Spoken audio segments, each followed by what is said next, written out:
Bonsoir. Bonsoir. Caroline Galacteros, bonsoir. Nous sommes sur une chaîne internet qui s'appelle Thinkerview. Nous sommes en direct. Nous vous recevons dans le cadre de votre capacité à faire de la géopolitique, de l'analyse, de la prospective. Est-ce que vous pouvez vous présenter succinctement? Oui, succinctement. Donc, j'ai une formation littéraire et d'histoire. Puis après, je suis allée vers les sciences politiques. J'ai passé mes 10 premières années de travail intensif au sein des services de l'État, dans un organisme qui s'appelle le Secrétariat général de la Défense nationale. Et là, j'étais chargée de l'évaluation de la prospective du conflit yougoslave. Donc, c'était la décennie 90, en gros. J'ai quitté fin 2001, donc après le Kosovo, après tout ça. J'ai un peu enseigné un peu à Normale Supérieure et quelques années à HEC, les questions internationales, stratégiques, la gestion de crise. Et puis, je me suis consacrée à ma douce famille, mais évidemment, sans jamais cesser de réfléchir, d'essayer de comprendre. Je suis ensuite rentrée en 2004 dans la réserve opérationnelle des armées, dans l'armée de terre. J'ai fait l'IHEDN en 2006, la 59e promotion. Et puis voilà, je me suis mise petit à petit à ressortir, après quelques années, le bout de mon nez et à m'intéresser de plus en plus à un certain nombre de sujets. J'ai enseigné aussi à l'école de guerre les questions d'éthique, de morale et de conflit pendant 4 ans. Collège intermédiaire de défense à l'époque? À l'époque, ouais, CID, voilà, qui est redevenu l'école de guerre quelques années plus tard. Je me suis mise à écrire de manière publique, en fait, vraiment publique, au-delà de quelques revues spécialisées, à partir de 2015, où on m'a proposé d'avoir une petite tribune dans Le Point, que j'ai appelée État d'esprit, esprit d'État. Et puis après, de fil en aiguille, au gré des événements malheureux sur le sol français notamment, quelques médias se sont intéressés à ce que je pouvais donner comme analyse sur divers sujets, pas seulement de la géopolitique lointaine, mais évidemment la résonance sur des événements intérieurs, notamment de sécurité, et des liens que je faisais, que d'autres peut-être faisaient moins volontiers. Et donc voilà, c'est comme ça que je me suis mise à intervenir en me disant que petit à petit, je pouvais peut-être espérer faire réfléchir un peu différemment aux enjeux géopolitiques qui pour moi sont des enjeux en fait quotidiens, ordinaires, qui touchent nos concitoyens. Enfin, la géopolitique, c'est dans votre assiette, quoi. On la vit, on la subit. Vous avez décidé d'assumer la présidence d'un think tank qui s'appelle Géopragma. Oui. Vous avez créé ça il y a environ 1 an et demi, 1 an. Oui, une bonne année. Oui, une année. Vous avez un comité d'éthique, un conseil d'orientation, quelque chose Oui. qui compose ce think tank. Quel est le but de ce think tank? Est-ce que vous le décrivez comme un action tank? Oui. C'est-à-dire que je voudrais faire quelque chose d'un peu nouveau qui, à mon avis, n'existe pas en France. Il y a des think tanks en France très installés, que je connais très bien, avec des gens très bien à l'intérieur, qui réfléchissent, mais je pense que malheureusement, on est dans une espèce de système de résonance, de caisse d'écho, d'une pensée. Moi, c'est une doxa, c'est une manière de voir et d'expliquer et même d'analyser les questions internationales qui, malheureusement, de mon point de vue, n'est plus du tout adaptée, 1, à la situation internationale, 2, à celle de notre pays, 3, à nos intérêts nationaux. Et donc, j'ai eu cette idée au bout d'un moment, je me suis dit, bon, tu es toute seule, mais en fait, tu n'es pas toute seule. Il y a beaucoup de gens comme moi qui ont cette même vision très pragmatique, très réaliste de la réalité internationale. Réaliste, mais pas cynique, c'est précisément l'inverse, mais j'espère qu'on en reparlera. Et donc, il faut faire, je ne dirais pas de la contre-influence, mais il faut créer un pôle de réflexion et d'action, c'est-à-dire et de véritables recommandations opérationnelles, alternatives à tout ce qui existe, parce que tout ce qui existe, c'est pour moi une fausse diversité, si vous voulez. C'est-à-dire tout ça, c'est un peu la même chose, bien sûr, avec des inflexions. Mais il y a quand même, voilà, on est pour moi très loin de notre ADN stratégique. Il s'agit donc de le retrouver Il s'agit de faire évoluer l'écosystème stratégique français d'abord, mais aussi européen et évidemment international. Donc pour y participer, il faut faire masse.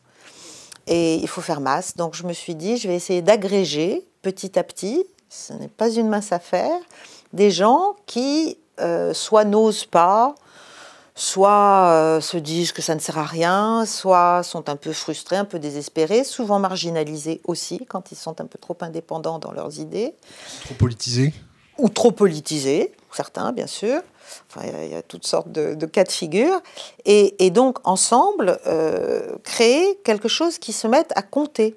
Et à compter aussi à l'international. Parce que finalement, si on regarde, si on prend une planète et qu'on regarde aujourd'hui, mais bien sûr, il y a des milliers de think tanks consacrés à la géopolitique sur la Terre, mais si on en prend quelques-uns dans chaque grand pays, je sais pas, aux États-Unis, en Angleterre, en Allemagne, même en Europe, en Italie, en Russie, bon, en France, qu'est-ce qu'on a pour répondre, si vous voulez? Donc moi, je voudrais faire quelque chose qui petit à petit compte, voilà, et qui participe au débat et qui participe à transformer la réalité non seulement institutionnelle, non seulement à infléchir notre politique étrangère, à proposer d'autres choses, mais aussi qui participe au débat international stratégique.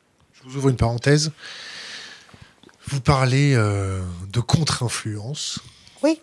Est-ce que les think tanks français sont sous influence? Et sous influence de qui, par qui et comment? Oui, je pense que c'est une forme de contre-influence qu'il faut faire, mais l'influence n'est pas un gros mot, hein. C'est comme les rapports de force, c'est juste la matière première de la réalité internationale. Donc, je pense, oui, que peu ou prou, sans même s'en rendre compte forcément, ça n'est pas forcément conscient ou délibéré, bien sûr, nos think tanks, comme certaines parties même de notre appareil institutionnel, sont sous influence. Oui, alors quelle influence? Bien sûr, c'est une influence en fait atlantiste qui vient du fait qu'on se pense et on se vit et on agit en permanence avec l'idée qu'on est une extension de la politique américaine.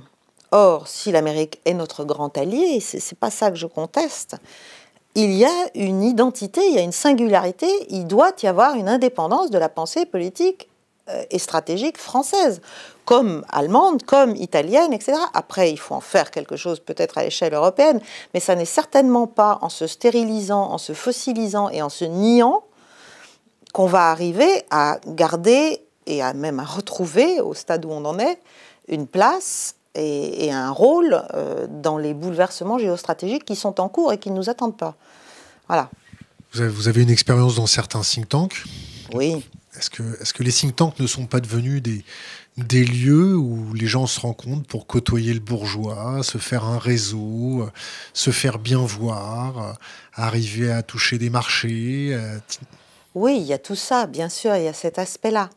Mais, bien sûr, mais il y a aussi des très bons chercheurs, il y a aussi des gens qui ont une capacité de réflexion, d'analyse, de lucidité, de doute, qui ne sont pas prisonniers eux-mêmes du dogmatisme. Le problème, c'est que la matière think tank, elle est bien sûr sous les feux de ce terrible virus qui nous a saisis après la fin de la guerre froide, qui est une espèce de moralisation de tout et n'importe quoi en matière internationale. Et non seulement c'est absolument inefficace opérationnellement, mais en plus c'est faux. C'est-à-dire c'est contre tout, contre temps, contre-productif, contre-emploi et contradictoire profondément. Donc c'est pour ça que j'aime parler de morale et d'éthique, parce que pour moi, c'est pas du tout la même chose en politique internationale. La morale, bien sûr, elle est tenue et contrôlée par la politique, donc par des comment dirais-je, des contingences. Chaque pays a son idée du bien, du mal, du vrai, du bon, du juste, de l'opportun, du nécessaire. Bon. L'éthique, c'est autre chose. L'éthique, c'est une manière peut-être de penser son action internationale, si on le voit collectivement. Je ne parle même pas de l'éthique propre et je ne parle pas de la déontologie, c'est encore un autre sujet, mais c'est une façon de pouvoir inscrire sa pensée, son action. Ça ne veut pas dire mépriser ses intérêts, au contraire, et surtout dans le cas français, où nos intérêts sont très liés à nos valeurs et on ne devrait pas les opposer. Mais nos valeurs, ce n'est pas juste des grands mots. Il faut qu'on arrête de confondre le verbe et l'action, de s'imaginer que le verbe fait action. Ça ne marche absolument pas. En revanche, ça nous cornérise, ça nous marginalise, ça nous rend impuissants parce qu'on ne peut plus comprendre le réel. Dès qu'on est dans la politique, on est dans l'anathème, on est dans la dialectique, on est dans ce que font les gens généralement sur la scène internationale, l'inverse de ce que devrait être une vraie diplomatie. Donc voilà, il faut reprendre tout ça. Reprendre tout ça. C'est un vaste programme. Donc maintenant, on n'a plus de vraie diplomatie, on a un Quai d'Orsay. Est-ce que vous pensez que le Quai d'Orsay n'a pas un peu stérilisé la pensée stratégique française? Est-ce que le Quai d'Orsay n'est pas peuplé de gens qui sont devenus des opportunistes dans leur carrière, dans leur façon d'exercer, cachés, qui n'aiment pas trop prendre des risques, qui manient sciemment le verbe, mais dans l'action reste une puissance de moyenne impuissance? Alors, je pense pas qu'il faille faire des copains au Quai d'Orsay, c'est ça? Ouais, non, mais bien sûr, mais je pense pas qu'il faille. C'est au-delà des personnes, c'est plus grave que ça. Cette autocensure, Oui, c'est plus grave que ça. C'est une inhibition collective, consentie, niée, bien souvent, ou bien assumée, parfois. Mais c'est le système qui ne va pas. C'est la pensée stratégique et diplomatique qui est, j'allais dire, elle est en train de mourir. Elle est moribonde. Donc il faut la refonder, il faut la nourrir de nouveau. Et pour ça, j'allais dire, je vais employer un terme un peu, il faut faire une sorte d'examen de conscience et sur ce qu'on a fait, pourquoi on l'a fait, avec quels résultats. Voilà. Or, évidemment, après, on peut parler des égos, des intérêts, des opportunités, mais ça, il y en a partout, dans tous les domaines. Voilà. Donc, ce qu'il faut, c'est une direction, c'est une pensée, c'est une vision. Il n'y a plus de vision. On en est aux éléments de langage. Mais ce n'est pas ça, une diplomatie. Les éléments de langage, non. Il faut une vision, il faut avoir une idée de ce qu'on veut faire avec notre pays, de notre pays et pour notre pays, sur la scène du monde. Après, on en déduit tout un tas de choses. Je dirais, c'est un peu militaire ce que je vais dire, mais c'est les lignes d'opération. Mais pour ça, il faut avoir une pensée, il faut savoir où on va, il faut avoir un effet final recherché, c'est pour ça que j'aime le monde militaire, d'ailleurs, parce que c'est infiniment plus cohérent. Et quand il y a une incohérence, elle se voit immédiatement, parce que ses conséquences sont tellement dramatiques que, voilà, on traite de la matière humaine concrète. Donc on est dans une cohérence nécessaire. Tandis que l'action diplomatique, et nous avons une diplomatie de bon niveau, nous avons des grands diplomates, nous en avons. C'est pas que ça nous manque, c'est simplement qu'il n'y a plus de boussole. On ne sait plus où on va, en fait. Donc on gère. Voilà, c'est le mot de l'époque. Hein, on gère. Mais il ne s'agit pas de gérer. Il s'agit de vouloir déjà. Il s'agit de vouloir, il s'agit de mettre en ordre de bataille, entre guillemets, ces diplomates, comme ces services, comme ces armées. Voilà.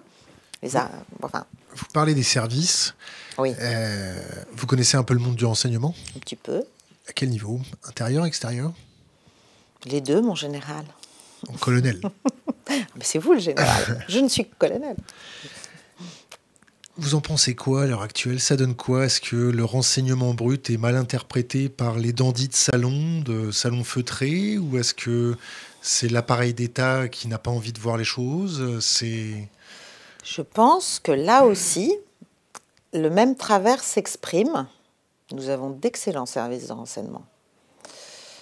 Le problème, c'est une tendance, une dérive vers la politisation du renseignement. Et c'est toujours le même sujet, c'est la même chose que la diplomatie. Si vous commencez à politiser, au sens mauvais du terme, hein, pas au sens noble, au sens réduction, choix partisan, confusion entre les interlocuteurs qui doivent être les nôtres et puis le système intérieur. Si vous voulez, il y a aussi le problème de la tyrannie de la transparence, du fait qu'on doit parler de tout le temps. Enfin, bon, moi, je suis assez contre ça, c'est-à-dire que on se met on se lie les mains et les pieds aussi en faisant ça. Donc il y a tout un tas de travers, il y a tout un tas de choses à faire dans la coordination, enfin, la réforme du renseignement, elle a été tentée, certaines choses ont été menées et bien menées. Mais lesquelles? Il y a eu quand même, depuis mon époque... Quel âge vous avez sans indiscrétion? Oh là, mais c'est horrible. Ah non, on ne demande pas ça à une femme de plus de 25 ans. Ah non, je ne répondrai pas. Enfin, ça peut se trouver, hein. Sur le net, ça se trouve. Bon, mais vous avez fait perdre le fil de ce que je voulais dire. Bienvenue chez Thinkerview. Ouais. Ben voilà, vous voyez, il y a des questions auxquelles je ne répondrai pas. Oui, non, le renseignement, déjà en matière de coordination, on a fait des choses utiles, en matière de recrutement aussi. Mais par exemple, le fait que certains pays dans lesquels nous avons une action, en tout cas une volonté, une présence, une posture, enfin on peut appeler ça comme on veut, soient des pays dans lesquels nos services officiellement ou officieusement ne travaillent pas, ne doivent pas travailler, pour moi c'est gravissime. S'il y a une chose qui doit durer, même si on a un pays quasiment en guerre, etc., s'il y a une permanence, c'est celle des échanges entre services. C'est fondamental, c'est structurel, c'est vital. Bon. Donc, voilà, les appareils de renseignement, on n'interdit pas à ces services de travailler. C'est impossible. Enfin, pour moi, c'est bon, mais je suis pas ministre, hein, mais voilà. Pour moi, ça, c'est vraiment quelque chose qui nous aveugle. Donc, on se bouche les oreilles, on ferme les yeux, on se contente d'un certain nombre comme je dis, de postures, mais de postures au mauvais sens du terme, pas des postures militaires, des postures qui sont pauvres, qui sont indigentes et qui sont totalement inadaptées à la réalité. C'est quoi la réalité actuelle? Ah, alors, pour moi, ça c'est un vaste sujet. La réalité actuelle, c'est un monde qui est en vibration. C'est un nouveau duopole stratégique entre la Chine et l'Amérique. Voilà. Donc ça, pour moi, c'est la tête du nouvel édifice. Et en dessous, il y a le truc qu'on appelle le multilatéralisme. Voilà.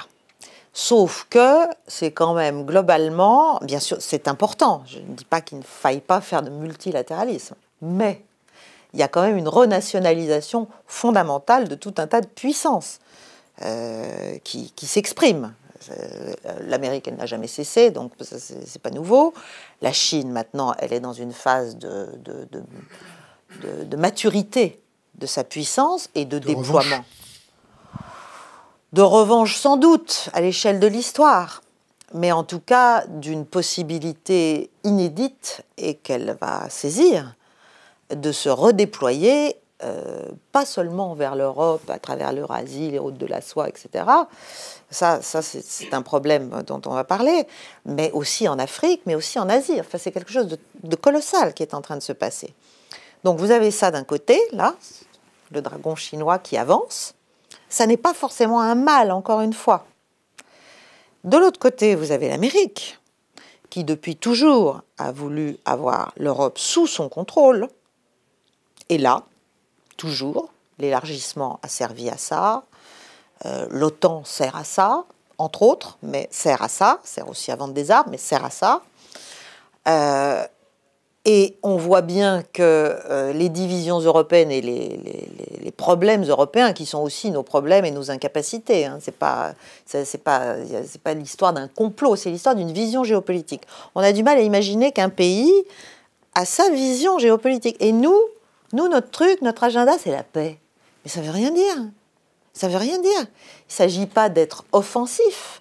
Il s'agit d'être construit, d'être cohérent, et de peser, c'est un peu comme Géopragma, de faire masse critique. Après, on a la Russie, qui est diabolisée à outrance sur ordre ou sur instruction washingtonienne, Et là, on ne se pose absolument pas la question, parce que c'est tellement simple. Donc on voit encore la Russie dans des cercles quand même très importants et très agissants, comme l'Union soviétique, comme si rien n'avait bougé, rien n'avait changé. On ne comprend pas que c'est quand même... il suffit pourtant de prendre un planisphère. C'est la dernière ligne de protection pour l'Europe vis-à-vis de la Chine, avant la Chine, si j'ose dire. Et on s'est conduit, et on continue à se conduire vis-à-vis de la Russie d'une façon, à mon avis, non seulement assez indigne, mais totalement, encore une fois, à contre-temps de nos intérêts européens. Voilà. Ça ne veut pas dire s'allier, s'aimer d'amour tendre, s'embrasser sur la bouche, parce que eux aussi ont leur politique de puissance identifiée. Mais simplement, nous, on n'a rien. Nous, on est une espèce de gros ventre mou et riche. Il y a des partis qui montent. Alors bon, on les stigmatise comme populistes. C'est facile. C'est facile, mais ça c'est juste mettre la poussière sous le tapis. Il y a tout un tas de dimensions qui ne sont pas traitées. Tant qu'elles ne seront pas traitées, ça fera le jeu des partis comme ça. Quelles dimensions ne sont pas traitées? L'insécurité culturelle, pour moi, c'est quand même pas un vain mot. Les questions migratoires, les questions de souveraineté, de perception de la souveraineté des États, c'est-à-dire l'Europe, oui, mais l'Europe des souverainetés. La souveraineté européenne, pour moi, ça ne veut rien dire, ça ne veut strictement rien dire. C'est quand on est fort et qu'il y a d'autres forts à côté de soi qu'on peut essayer de faire quelque chose ensemble. Si c'est juste une bande, d'impuissants qui se retrouvent, qu'est-ce que vous voulez qu'on fasse? Donc cette espèce d'idée, plus d'Europe, oui, bien sûr, mais plus de quoi? C'est quoi? Qu'est-ce qu'on veut? Donc on est dans une espèce de confusion. Les images deviennent le réel. On ne s'intéresse plus au contenu des concepts. On ne s'intéresse plus à l'ampleur de ce qu'il faudrait faire pour faire bouger certains mécanismes. D'un point de vue français, on a encore plein d'autres soucis, notamment vis-à-vis de l'Allemagne. Enfin, ce qui vient de se passer il y a quelques semaines, mais c'est une vieille histoire, c'est un serpent de mer. Sauf que là, le serpent, c'est le monstre du Loch Ness qui sort du truc. C'est quoi la vieille histoire? La vieille histoire, c'est le siège au Conseil de sécurité. Donc là, on est quand même en train, on est en train d'accepter, et je me demande bien pourquoi. Pourquoi? Qu'est-ce qu'on gagne là-dedans? Petit à petit, alors non, on explique, non, on ne va pas donner notre siège, on va avoir un siège européen, il ne s'agit pas de mettre l'Allemagne à notre place. Enfin bref, on est en train de noyer le truc sur le thème, mais il faut absolument il faut rester européen entre nous, il faut faire quelque chose entre nous, il faut exister entre nous. Donc au nom même d'une espèce de supposée puissance ou influence, on est en train, nous Français, de mettre à l'encan un de nos derniers attributs de puissance, clair et net, qui nous permet encore de faire quelque chose et surtout d'être un tout petit peu écouté quand on dit quelque chose. Après, il faut savoir ce qu'on dit, mais voilà. Donc, je pense qu'on est dans une impasse. Je pense que beaucoup de gens le savent, le sentent, y compris ceux qui réfléchissent. Mais personne n'ose finalement dire ce qui ne va pas clair et net et affirmer des intérêts. En France, on a beaucoup de mal. On n'affirme pas, oui, on parle de leadership, mais concrètement, notre politique au Moyen-Orient n'est pas une politique de leadership, c'est moins qu'on puisse dire. Notre politique vis-à-vis de la Chine, oui, c'est bien, mais on s'est déjà fait griller par les Italiens. Notre politique vis-à-vis de la Russie, n'en parlons pas. Vous parlez de griller des Italiens, vous parlez du fait que l'Italie va faire des souscriptions de dette auprès de la Chine. Oui, mais je parle du fait surtout qu'il y a, moi j'appelle ça la course à l'échalote, mais c'est, si vous voulez, l'Europe est divisée. Bon, ça c'est pas nouveau, mais maintenant ça se voit. Ça se voit notamment depuis 2015. Angela Merkel a ouvert la boîte de Pandore, là, avec la question migratoire, avec la gestion de la question migratoire. Et depuis, tout s'effiloche. Bon. Et évidemment, tout le monde a intérêt à diviser l'Europe, sauf peut-être paradoxalement la Russie. Alors quand je dis ça, évidemment, on me dit « mais vous êtes un agent du Kremlin ». Bon, d'accord, non, je ne suis pas un agent du Kremlin. Je pense que la Russie, elle, aurait intérêt à avoir un bloc européen plus soudé que simplement jouer les uns comme les autres, contre les autres. En revanche, l'Amérique le fait depuis toujours. Vous n'avez qu'à voir l'ancien directeur de campagne, là, comment s'appelle, Steve Bannon. Bon, lui, il a monté carrément un système, une véritable structure. De propagande. De propagande, oui, bien sûr, et de soutien à tous les partis les plus, quand même, les plus extrémistes, mais qui reprennent à leur compte, ils n'ont pas de solution, mais ils reprennent à leur compte des angoisses, des peurs que les bons Européens, entre guillemets, bon teint, et notamment les droites européennes classiques, ne traitent plus, ne gèrent plus, ne veulent plus, n'osent plus, parce qu'elles aussi, elles ont été stérilisées. Voilà, donc la droite, la gauche, maintenant... donc on est dans une situation difficile. Et de l'autre côté, la Chine aussi joue les divisions. Elle joue les Italiens contre les Français, elle joue au plus offrant. Certes, on va faire du gagnant-gagnant, et il y a sans doute des choses très importantes à faire avec les Chinois. Il ne faut pas qu'on entre dans une adversarité bête, mais il ne faut pas non plus être complètement naïf. Moi, je me souviens avoir lu un bouquin, mais alors c'était il y a déjà, je sais pas, 15 ans, qui s'appelait « La guerre hors limite », qui était un livre écrit sur commande, naturellement, par deux colonels chinois, et qui expliquait, donc on n'était pas du tout dans la Chine d'aujourd'hui, c'était après 2001, par là, je crois, qui expliquait clairement que c'était une extension de leur impérium, mais sauf que leur impérium n'est pas du tout sur le mode américain, tous azimuts, dans tous les domaines, et que c'était comme ça que ça se menait, la guerre, et qu'ils y arriveraient. Voilà. Bon, eh ben, on lit ce bouquin, puis on fait quoi? J'ouvre une parenthèse sur la guerre totale. C'est quoi le problème avec les flux migratoires? Ben, le problème, il est... D'abord, le problème, il est démographique. C'est-à-dire qu'effectivement, les projections démographiques et les projections aussi économiques, même si on dit que l'Afrique est un Eldorado, etc., certes, mais enfin, quand même, il est sûr que nous allons avoir de plus en plus affaire à des flux migratoires lourds, constants, qui vont venir progressivement, je dirais pas dénaturer, mais modifier la structure culturelle, ethnique, linguistique, religieuse aussi, de l'Europe. Bon, alors là aussi, on a peur de notre ombre. Oh, ben oui, l'Europe, oui, elle est d'origine chrétienne. Ça ne veut pas dire qu'elle n'a pas assimilé, qu'elle n'a pas intégré, mais elle le faisait. Là, maintenant, on ne le fait plus. On est dans le communautarisme. Donc, au nom de l'individu, en fait, comme on a par ailleurs dézingué avec une mondialisation assez brutale, beaucoup d'appartenance, tout ça de manière très idéologique, les gens, ils reviennent à leur communauté. Donc on est en train de se préparer une peau de léopard, un truc. Et donc les États face à ça sont évidemment... ils devraient être extrêmement forts, extrêmement sûrs d'eux-mêmes, extrêmement, je dirais pas autoritaires, mais en tout cas donner des bases, donner des quotas, dire ce qu'on veut et comment et à quelles conditions. Et il ne s'agit pas de ne pas accueillir, il s'agit de ne pas faire n'importe quoi. Or, on le fait, encore une fois, par les bons sentiments. C'est le titre de l'interview, mais c'est ça.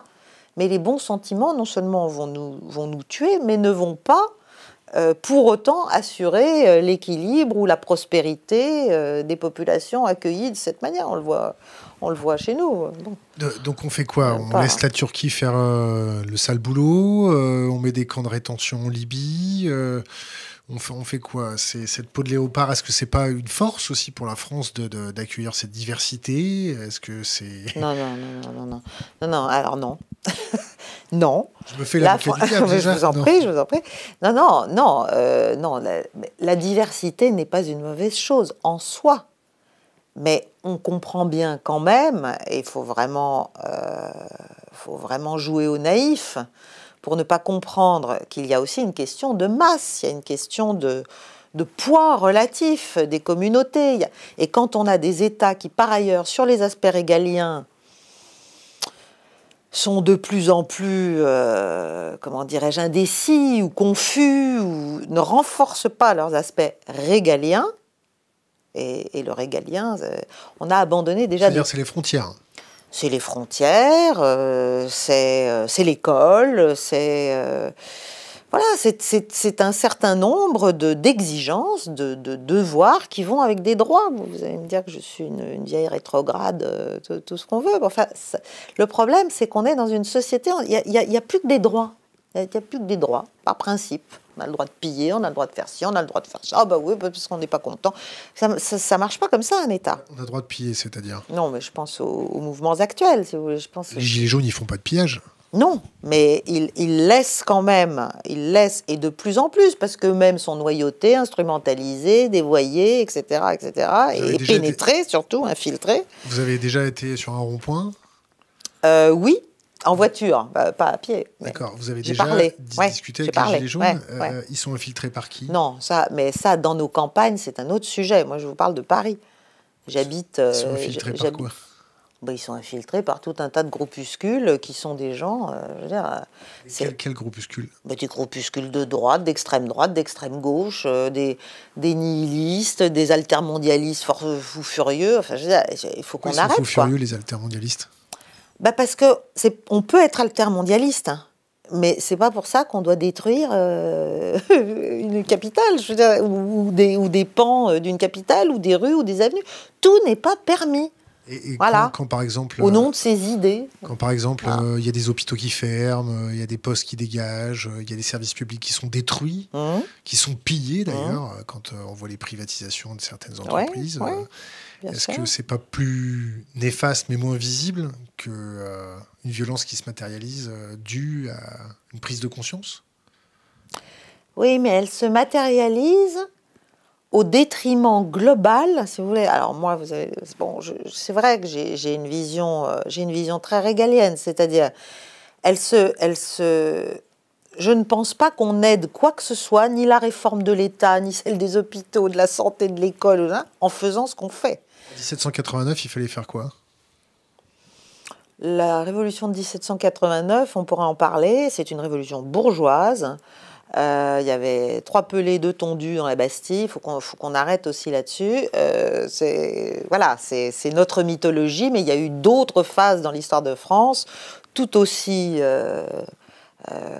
comment dirais-je, constructrices de ce qu'a été la France, parce qu'elle n'est plus forcément complètement aujourd'hui, parce que justement, il s'agit de structurer un collectif, il s'agit de ne pas laisser le pays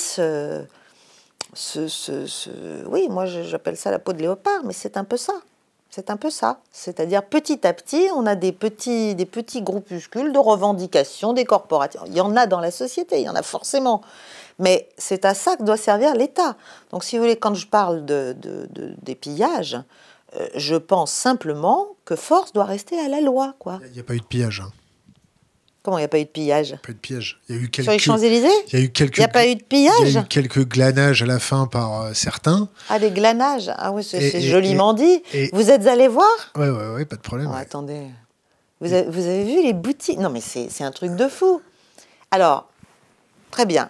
On dit que c'est bien, on dit que c'est bon, oui, pourquoi pas. Alors, il y a des gens qui bossent. Bon, on s'en fout, on leur crame leur devanture, leur kiosque, leur truc. Bon, qu'est-ce que ça donne à l'étranger, ça? Les kiosques, à mon avis, à mon sens, ont été ruinés et ravagés parce que c'est la presse tenue par une oligarchie. Donc c'est eux qui ont été pris pour cible. Certes, le petit kiosquier qui n'a rien demandé à personne, qui fait son petit travail, qui est là, qui vend ses petits journaux, qui sont produits par combien d'oligarques de la presse? 9, 10 en France? Quelques-uns, d'accord, une poignée. Oui, à peu Donc près, c'est un dommage collatéral. Que le Fouquet se fasse ravager, c'est un symbole.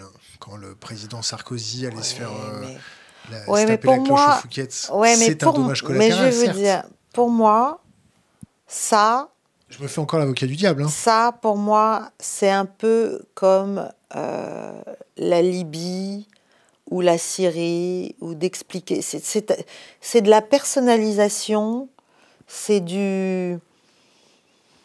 Comment dirais-je? C'est de la libération d'énergie négative ou d'indignation, etc. Mais à la fin, le résultat, c'est quoi? Je ne pense pas que les Gilets jaunes, qui ont des revendications bien légitimes pour beaucoup... Quelles sont leurs revendications? Des revendications de pouvoir d'achat, de vie un peu... et surtout de sens aussi.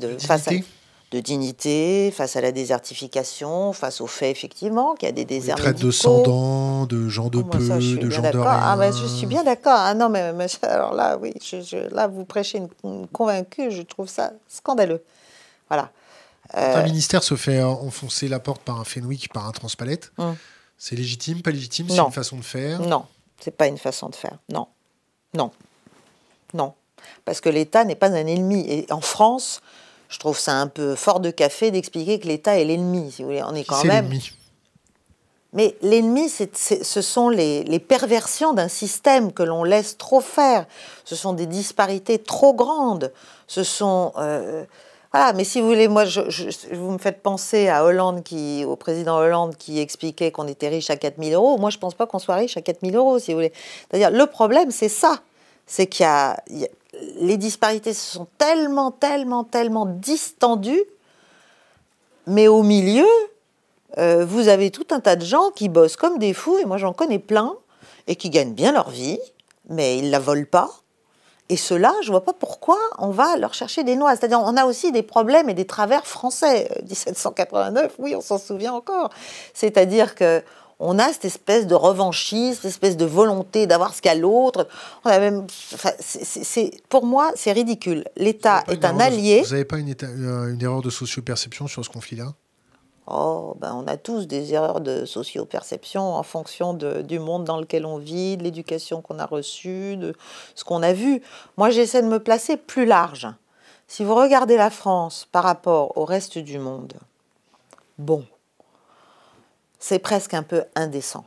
Voilà, si on prend la longue vue au lieu de prendre la loupe, on se dit, attends, c'est bon, on est dans un pays quand même de cocagne.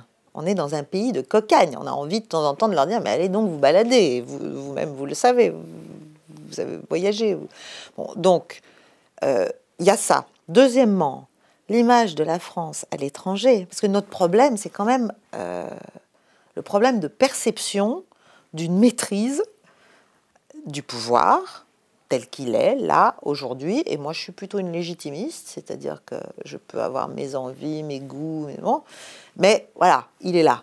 Hein. Donc, on va pas faire la révolution. On va essayer de faire en sorte que ça tienne, que nos institutions résistent, et elles sont bien faites quand même. Mais vis-à-vis de l'étranger, on passe pour des clowns. On passe pour des clowns. Pourquoi ? Parce que les Champs-Élysées détruits une fois, les manifestations interdites qui se produisent quand même. Enfin, je veux dire, pour moi, c'est inadmissible. C'est inadmissible et ça. Stratégique des Gilets jaunes ? Oui, je pense qu'ils auraient dû très vite, se désolidariser, ne pas. Comment dirais-je ? Ils ont fait pour la plupart. Hein.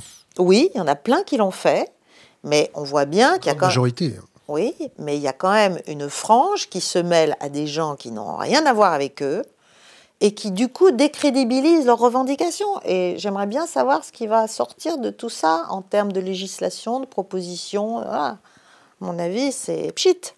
Donc, qu'est-ce qu'on gagne à la fin ? C'est pas ça le sujet. Le sujet, pour moi, c'est peut-être de... Alors, il y a des vraies grandes réformes à faire, mais il faut aussi que les gens comprennent qu'ils doivent travailler beaucoup plus, quand même, dans ce pays, parce qu'on est quand même dans un pays où on travaille très peu. Hein. Voilà, donc par rapport aux autres, c'est toujours la même chose. Si on était tous à l'île Moustique, ça irait bien, mais on n'est pas tous à l'île Moustique. Donc, juste à côté de l'île Moustique, la France est en il y a Europe. Morpion. Est-ce que vous connaissez les morpions de l'évasion fiscale ? Alors, non, mais vous allez me dire. L'évasion fiscale représente quel volume d'argent pour la France ? Ouais, quelques milliards. Une petite centaine quand même, non? Une petite centaine de milliards. On dit 130, mais je n'en sais rien. Je n'en sais rien. Mais l'évasion fiscale, c'est vieux comme l'homme, hein. Ça va pas disparaître, hein. Ça a pris quand même des proportions dingues en ce moment, non? Ouais, mais c'est un problème d'Europe. On n'a pas d'harmonie fiscale. Et nous, c'est-à-dire, c'est les incohérences européennes. Il y a le Liechtenstein, il y a le Luxembourg, puis il y a la Suisse pas loin non plus, qui y est sans en être. Enfin bref, donc on a fait quand même beaucoup de progrès. Mais l'évasion fiscale, pour moi, c'est pas le sujet. Pour moi, c'est pas le sujet. Pour moi, il faut détabouiser l'argent dans ce pays, et ça, c'est un problème culturel lourd, parce qu'on est une culture catholique. Combien vous gagnez? Oh, bah alors, si je vous disais... Il faut détabouiser. Rien. Je gagne rien. Je gagne rien. Comment vous faites pour vivre? Non, ben, je ne vais peut-être pas rentrer dans l'intimité de ma vie, mais je ne gagne rien. Franchement, moi, jusqu'à présent, j'ai fait énormément de bénévolat et de philanthropie stratégique depuis que je me suis arrêtée de travailler, quasiment. Donc depuis 2002. Voilà. Donc il m'arrive de faire un peu de conseils, de donner quelques conférences, etc. Il faut que je développe d'ailleurs beaucoup tout ça. Vous n'êtes pas mis au RSA? Non, mais non. J'ai même jamais touché le chômage, alors que j'avais droit à 2 ans et demi de chômage après avoir quitté les services de l'État. J'ai considéré que c'était pas légitime, même si j'avais cotisé pendant 10 ans. J'ai considéré que je n'avais pas besoin, donc voilà. Donc non, là sur l'argent, voilà, c'est un sujet difficile, douloureux. Appel aux bonnes âmes. Alors appel aux bonnes âmes, attention, c'est-à-dire je donne des conférences pour des entreprises, ça m'arrive. Mais évidemment, il est très difficile d'être payé pour sa liberté de penser. Voilà. Et moi, une de mes préoccupations fondamentales, et alors là, on peut me proposer des ponts d'or, c'est que je ne suis pas mercenaire. Voilà. C'est normal, je suis colonel. Voilà. Moi, je connais des colonels qui ont fini mercenaires, mais bon. Revenons à nos moutons, la géopolitique. Ouais. L'Europe de la défense, ouais. C'est du wishful thinking, c'est une façon de brasser du vent et de sculpter de l'air chaud, c'est quelque chose qui est nécessaire, qu'est-ce que c'est? C'est absolument nécessaire, mais ce qui est nécessaire, c'est la défense de l'Europe. Voilà, ce qui est un peu différent. Parce que pour l'instant... Quelles sont les menaces? Quels sont les risques? Les risques, d'abord, c'est Alors, c'est pas la défense de l'Europe pour aller faire la guerre, évidemment. La défense de l'Europe, c'est la démonstration d'une cohérence et d'une cohésion dans la pensée stratégique, dans la manière dont l'Europe se projette comme un ensemble, comme je vous l'ai dit, entre la Chine et l'Amérique, avec la Russie à côté, avec un certain nombre de menaces de toute nature. Donc c'est ça c'est ça la bonne échelle. Bon, pour faire ça, évidemment, ça devient très compliqué quand on voit ce qui arrive à Airbus, parce qu'évidemment, les nations ont chacune leurs intérêts industriels, leurs intérêts commerciaux, leurs intérêts d'exportation d'armement, leurs intérêts de toute nature. Et donc, certaines sont déjà plus indépendantes que d'autres en matière de réflexion, en matière d'évaluation de leurs propres intérêts. Tout part de là. Hein. Si vous n'évaluez pas vos propres intérêts, vous êtes mal barré. Quant à l'OTAN, on voit maintenant l'un des mérites du président Trump, c'est qu'il il explique d'une façon tellement limpide et tellement sans équivoque la façon dont l'Amérique nous a toujours considérés. C'est pas nouveau ce qu'il dit. Ce qui est nouveau, c'est la manière. La manière, elle est cash. Voilà, elle est comme il est, quoi. Elle est cash, c'est-à-dire l'Europe, elle obéit, elle obéit. À ce moment-là, on veut bien la protéger, on veut bien s'en occuper, et encore, à voir dans quel cadre, etc. Elle achète des armes américaines, c'est évident, parce que toute l'histoire qu'il y a eu, alors je ne sais même plus, c'était avant l'été, sur les 2% de budget que chaque pays européen devrait consacrer. Bon, en fait, concrètement, ça veut dire acheter des armes américaines. C'est pas une question d'indépendance, ça n'a rien à voir. Ça n'a rien à voir avec la responsabilité. C'est juste, bon, maintenant, ça va être plus cher. C'est l'effort de guerre américain, c'est ça? L'Amérique est construite là-dessus. L'Amérique, elle est construite sur un système militaro-industriel. L'Amérique, elle a besoin, pour se justifier d'abord dans ce qu'elle considère comme sa destinée manifeste et sa nation indispensable, n'est-ce pas, son statut de nation indispensable au monde, elle a besoin évidemment de clientèle, bon, comme d'autres, mais elle a besoin finalement, de pouvoir expliquer qu'elle apporte la paix. Pour apporter la paix, il y a deux solutions. Soit il y a des vraies guerres et on fait quelque chose de bien, soit on crée des guerres, on déstabilise la planète. Quand on voit le Moyen-Orient, quand même, c'est assez net. Là, elle est en train de reprendre en main l'Amérique latine, clairement. Le Brésil, le Venezuela, là, alors avec des succès divers. Parce que je crois qu'aux dernières nouvelles, Juan Guaido est quasiment aux arrêts ou pas loin. Donc voilà, il y a une reprise en main. La doctrine Monroe est en train de redevenir tout à fait opérationnelle. Et puis pour le reste, sa politique, c'est le containment. Donc contenir la Russie, contenir l'Europe, empêcher une véritable alliance russo-allemande. Ça, c'est leur angoisse numéro 1 depuis toujours. C'est une angoisse géopolitique de fond. C'est aussi pour ça que la question de récemment revivifiée là, de Nord Stream 2 s'est posée. Donc il y a toute une guerre énergétique. Il y a maintenant une Amérique qui est premier exportateur mondial de pétrole. Donc quand on voit les questions du Venezuela, qui a les premières réserves prouvées, on comprend un peu plus ce qui est en train de se passer tout de même. Donc l'Amérique, elle a en ligne de mire la Chine comme concurrent, mais aussi comme partenaire, d'où la guerre commerciale, pour installer un bon rapport de force.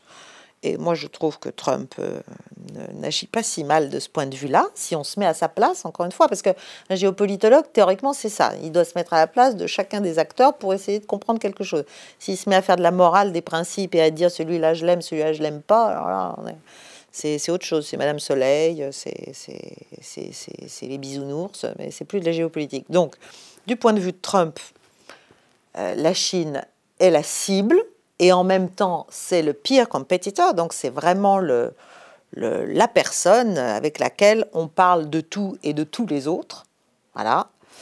Et donc, le marché chinois de l'énergie, il est juste colossal. Donc, on comprend tout, on comprend beaucoup de choses vis-à-vis de la Russie, vis-à-vis de l'Iran, vis-à-vis du Venezuela, donc vis-à-vis même du Qatar. Enfin, on comprend beaucoup de... On comprend qu'en géopolitique, la carte énergétique des conflits est une des grilles de lecture majeures, qu'on ne voit pas forcément toujours. C'est pour ça qu'on moralise les affrontements, c'est pour ça qu'on diabolise les individus, c'est pour ça qu'on personnalise les conflits, on se bat contre machin, après lui avoir serré la main pendant des décennies. La Libye, c'était quoi? Une grosse erreur. Oui, ça, tout le monde le sait maintenant. Je sais pas, moi... Je suis pas sûre que tout le monde le sache, non? Si vous écoutez certains indices, oui, j'allais le dire. Si vous l'écoutez, non, lui, il pense que c'était vraiment très important, etc. C'était la démocratie pour les petites filles? Oui, les petites filles. Non, mais le problème, c'est que c'est pas ça le sujet. On apportera la démocratie à personne. Voilà. Parce que déjà jamais apporté, non, c'est ça? Je me demande, je sais pas, peut-être, oui, il y a peut-être des contre-exemples ou des exemples qui confirment la règle. Mais au Moyen-Orient, je demande à voir qu'on me cite de véritables démocraties. En Afrique, c'est pas sérieux tout ça. Donc c'est pour ça que la morale est un masque. La morale c'est une imposture.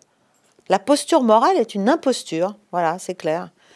Et le moralisme et l'idéalisme moralisateur est vraiment, pour moi, le comble du cynisme. Voilà. Parce que moi, je me prétends réaliste, et ce que je veux installer, c'est un pôle un peu néo-réaliste en géopolitique. Évidemment, on dit ah ben, les réalistes sont des cyniques, mais c'est exactement l'inverse. Le procès en cynisme fait aux réalistes, c'est vraiment un procès, c'est un procès de Moscou, quoi. C'est un truc.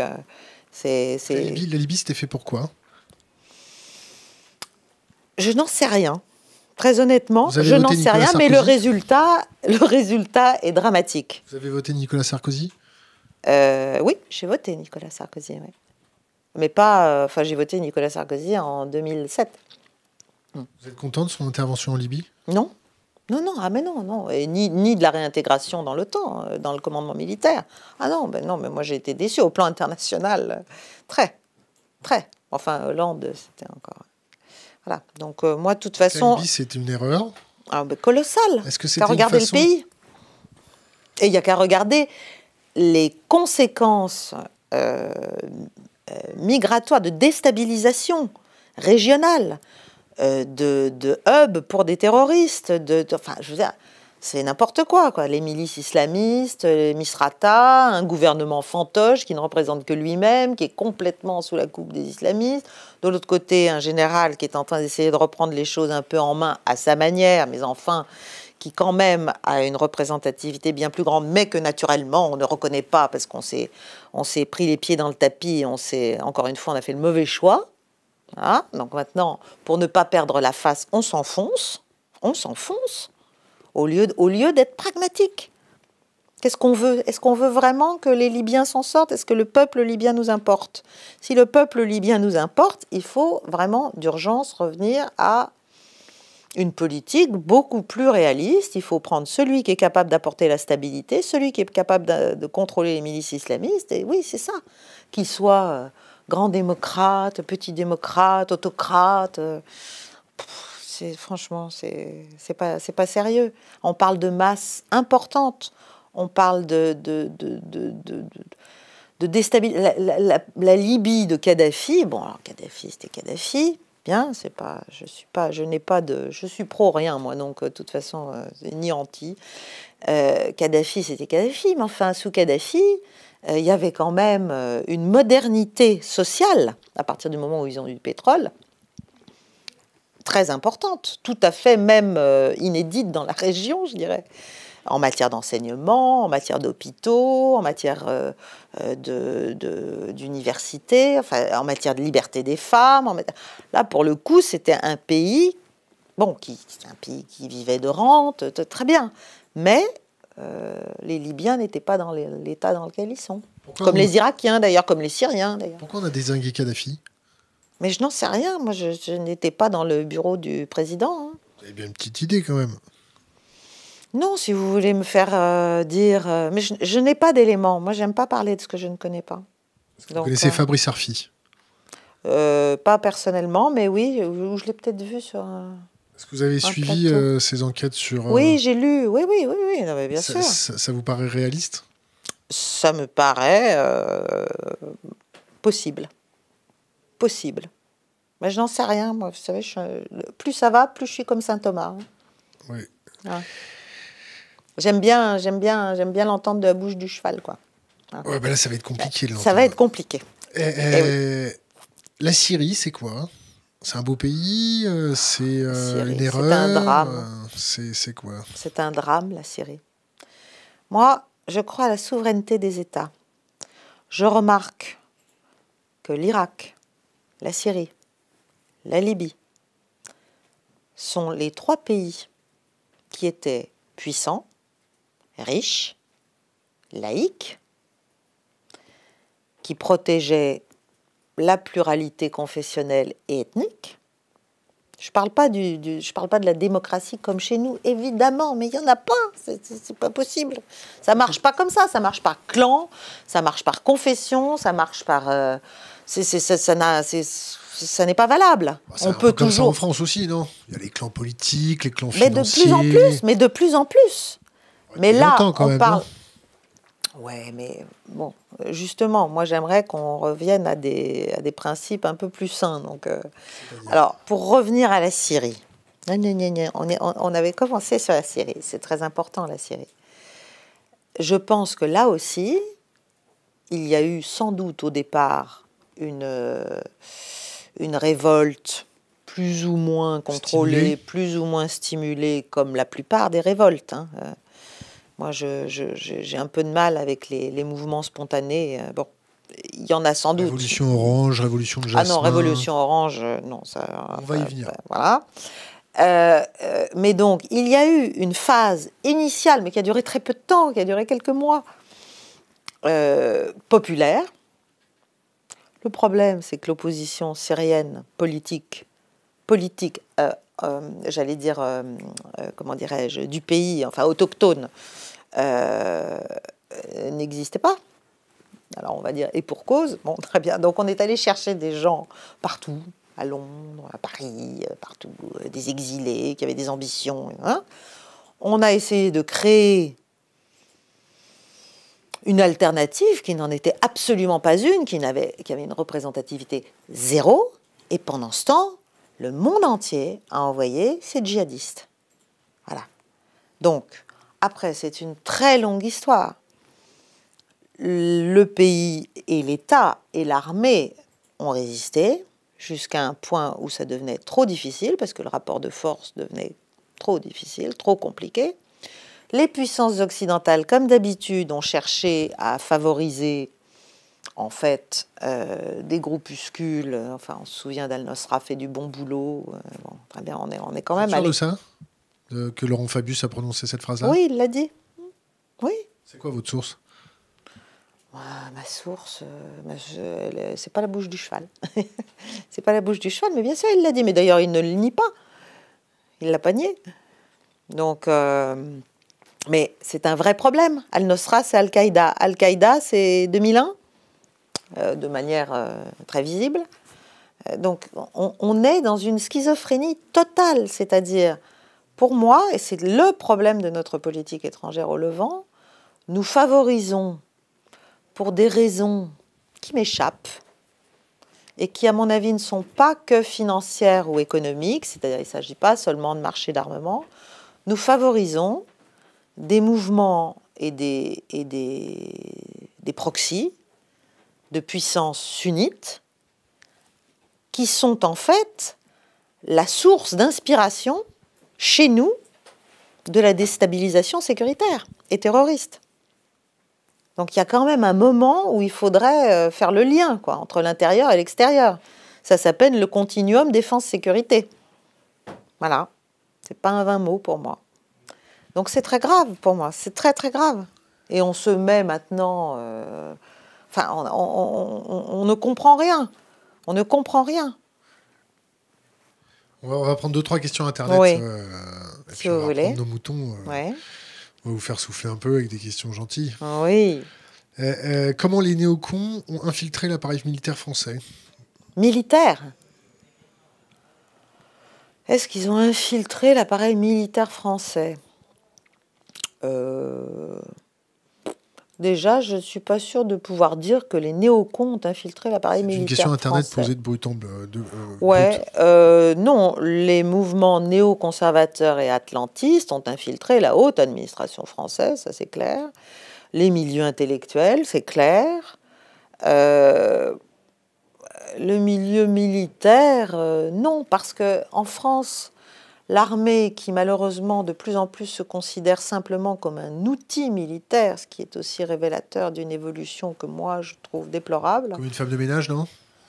Non, mais la spécificité du métier militaire est en train progressivement de disparaître par le biais d'un certain nombre de dérives, notamment de la civilisation du ministère de la Défense. Enfin, il y a beaucoup de choses, si vous voulez, mais ça aussi, ça date des années 2000, 2005, 2007, du nouveau statut militaire.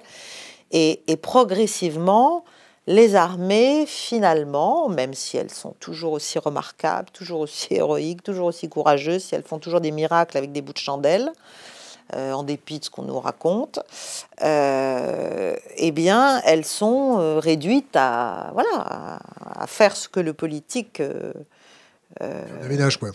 Non, vous me me ferez pas dire que les armées françaises sont une femme de ménage, non. Bah, l'armée française est devenue quand même l'organe qui va réparer les erreurs politiques, non? Pas forcément réparer. Les amplifier. Parfois, oui, mais c'est un vrai problème, bien sûr. Mais c'est pas, on n'est pas une femme de ménage. On obéit aux politiques. On obéit aux politiques. Donc quand le politique est mal inspiré, mal conseillé, mal orienté, buté, et ne veut pas décider et préfère obéir lui-même. Obéir à qui? Obéir à ce qu'on peut lui conseiller aimablement du côté du grand frère, voilà. Eh bien, ça donne ça. Donc nos armées, après, qu'est-ce que vous voulez, elles obéissent. Un ordre donné doit être exécuté sans être discuté, c'est ça? A priori. Autre question d'Internet. La démographie européenne est en déclin, la population est vieillissante et ne se renouvelle plus. Ne pensez-vous pas qu'on va laisser mourir l'Europe en refusant l'immigration? Ouais, alors ça, le problème, c'est que c'est pas les vases communicants, les nations. Hein. C'est pas parce qu'il n'y a rien dans un tube qu'il suffit de mettre le contenu d'un autre tube pour que ça refasse un petit liquide et un bon niveau. On peut faire ça, mais c'est plus le même contenu, quoi. Donc il faut pour moi recréer une structuration. Moi, je suis contre l'horizontalité, si vous voulez. Pour moi, l'horizontalité, ça nous tue. Voilà, je crois à la verticalité de la réflexion déjà, et la verticalité de la direction et du management, comme on dit, en tout cas du commandement des hommes, des choses, des administrations. Et donc je pense que le problème, il est à la tête. C'est efficace. Ah ben quand il y a quelqu'un à la tête qui... Oui, Général de Gaulle, par exemple? Un général de Gaulle, sans doute, oui. Sans aucun doute, oui. Sans aucun doute. On n'en voit pas beaucoup émerger des non, grands leaders. Le problème, c'est qu'il y a une espèce en voie de disparition qui s'appelle l'homme d'État. Voilà, nous sommes dans un pays où il y a pas que les grèbes à tête huppée ou les fous de bassin qui disparaissent, il y a aussi les hommes d'État.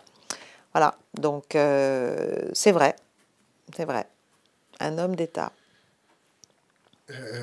Ou une femme, d'ailleurs. Enfin, un être d'État, quoi. Un être qui croit à l'État. Vous voyez qui, par exemple? Et qui est capable d'endurer l'impopularité. Macron, c'est un bon président pour vous? Comme je l'ai dit, j'étais légitimiste, c'est-à-dire que une fois qu'il a été élu, j'ai considéré qu'il fallait l'aider, ou en tout cas espérer qu'il réussisse. J'ai trouvé ses premiers pas en politique étrangère très bons.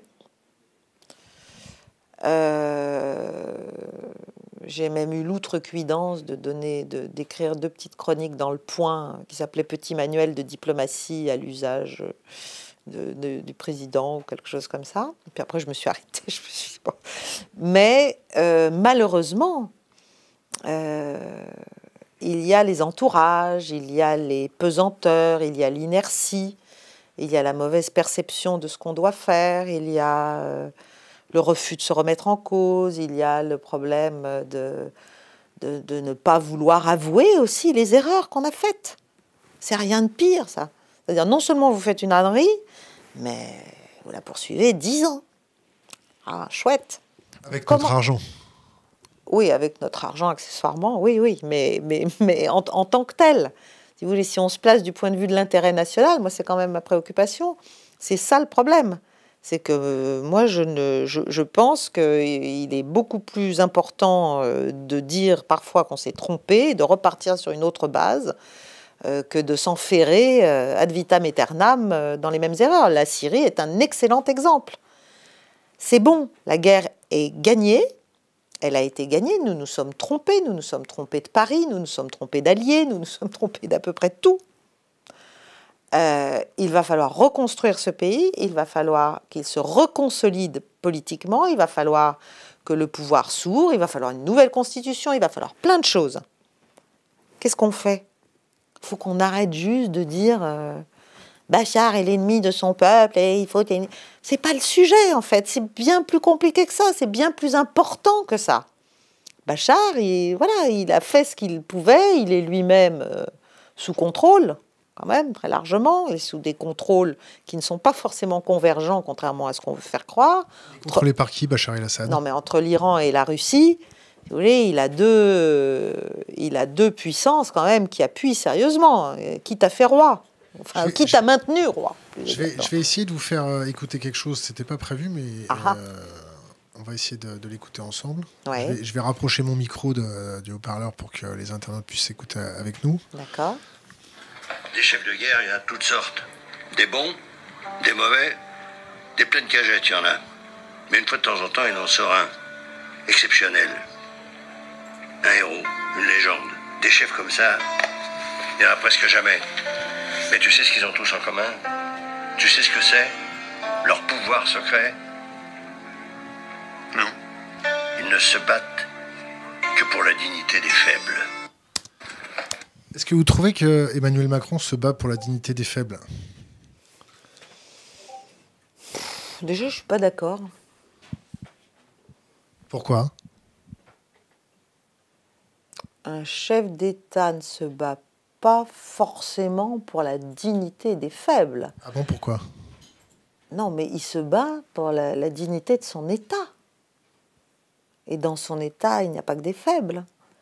Donc c'est déjà une vision très idéologique des choses, de mon point de vue.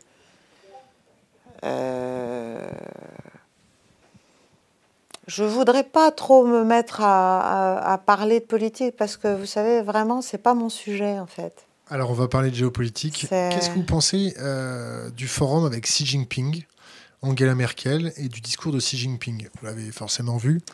Oui, non, je ne l'ai pas vu, d'ailleurs. Non, je ne l'ai pas vu. Alors, le forum avec Juncker et Merkel, c'est une... Je trouve, moi, que ça n'est pas une mauvaise idée, c'est-à-dire d'avoir voulu montrer ou manifester, incarner de manière concrète, quoi, le fait que il ne sera pas forcément possible toujours à la Chine de jouer les Européens les uns contre les autres. Après, qu'est-ce que ça recouvre véritablement? C'est tout le problème de la politique aujourd'hui, c'est que l'image a pris la place du réel. On n'est plus que dans des postures, des accolades, des ci, des ça, des grandes déclarations. Mais pour moi, c'est pas ça l'essentiel. L'essentiel, c'est d'envoyer ces hommes, d'envoyer ces grands diplomates, d'envoyer les gens qui en ont confiance, parler à ceux auxquels, théoriquement, il ne faut pas parler. C'est ça, une vraie politique étrangère digne de ce nom. C'est pas de parler à ses potes, hein. Est-ce que vous pensez qu'il y a une nouvelle forme de macartisme dans la géopolitique et dans la perception de la géopolitique? Est-ce que vous ne pensez pas qu'il y a une bien-pensance à tous les niveaux? Qu'est-ce qu'il faut faire pour changer ça? Il faut faire ce que je vais faire. si je ne... J'allais dire si je ne passe pas sous un camion, mais c'est pour rigoler, mais... Ou pas. Ou pas? Ou pas quoi? Tant que vous êtes petite, personne ne vous emmerdera. Oui, mais comme je vous l'ai dit, je pense qu'il faut faire masse. Il faut montrer la masse que l'on représente de fait. Et c'est une masse de bon sens, c'est pas une masse délirante. C'est une masse de bon sens d'un certain nombre de gens forts, calés, intelligents, pénétrés de l'idée du bien de leur pays et dans toutes ses composantes, et qui doivent pouvoir proposer des solutions alternatives, analyser les choses différemment, montrer une autre voie, une autre définition de l'intérêt de l'État. Donc oui, on est dans une bien-pensance totale, on est dans une chambre d'écho, c'est-à-dire c'est formidable, on est dans une bulle. Tout le monde se répond, tout le monde se répète, c'est Narcisse, quoi. On est là. Bon. Et c'est un peu le problème des structures dites de réflexion stratégique. On va vous demander une piste pour solutionner le problème du terrorisme. Qu'est-ce qu'on fait pour solutionner le terrorisme? Non, mais je ne suis pas, je suis pas Dieu. Pour solutionner le terrorisme, déjà. Mon Dieu. Je crois en quelque chose. Ouais. Vous avez un ami imaginaire? Non, je crois en un principe, oui. Un grand architecte? Non, je crois en quelque chose qui nous échappe. Je crois qu'on n'est pas l'alpha et l'oméga, nous, les hommes. Oui, voilà. Après, La foi, c'est encore autre chose pour moi. Mais Le déjà, le doute, c'est important. Le doute m'habite. Donc, le terrorisme, eh ben déjà, il faut être cohérent. La cohérence, c'est le maître mot. Il faut être cohérent. Donc, on ne peut pas, de fait, appuyer peu ou prou des groupuscules, des tendances, des mouvances, des idéologies qui prônent la destruction, en fait, des communautés classiques, occidentales, construites, culturelles, chrétiennes, en l'espèce, et espérer pouvoir neutraliser ou assécher le terreau islamiste qui est dans notre pays, qui est clair et net maintenant dans notre pays, qui est totalement installé maintenant. Donc, et pas que dans notre pays, d'ailleurs. Voilà. Après, il y a tout un tas d'aspects sociaux, mais c'est pas une question d'argent. Hein. C'est une question d'autorité aussi, là. Voilà. Il y a une question d'impunité, il y a une question de... Il y a multiples enjeux. Ce serait une politique vraiment globale. Ça porte sur la justice, ça porte sur tout. Sur la défense, sur la sécurité, sur l'école. Sur la justice, on fait quoi? Sur la justice, déjà, on applique nos lois. L'état d'urgence, c'est bien, c'est pas bien? Ça peut l'être. S'il le faut, ça peut l'être. Hein. Pourquoi pas? Que ça passe dans la Constitution, c'est bien?